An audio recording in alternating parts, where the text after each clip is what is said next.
কবর থেকে সমস্ত মানুষগুলো দাঁড়িয়ে যাবে, সবার মুখে একটাই ভাষা থাকবে, ইয়া নাফসি ইয়া নাফসি ইয়া নাফসি। বাংলা অর্থ হলো হায় হায় আমার কি হবে, আমার কি উপায়।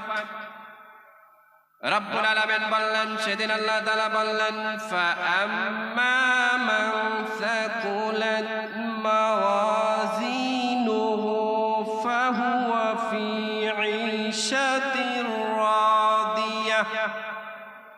মানুষ যখন কিয়ামতের ময়দানে দাঁড়িয়ে যাবে, সেদিন মানুষের নেক গণনা করা হবে না, মানুষের নেক আর বদ এগুলো পাল্লায় দেয়া হবে।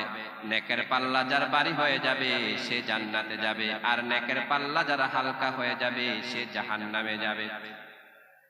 আমার বন্ধুরা, কিয়ামতের ময়দানে সবাই পাগল পারা হয়ে যাবে। কেউ নিজের গামের উপরে সাঁতার কাটবে, কেউ পায়ের গলা পর্যন্ত গাম হয়ে যাবে।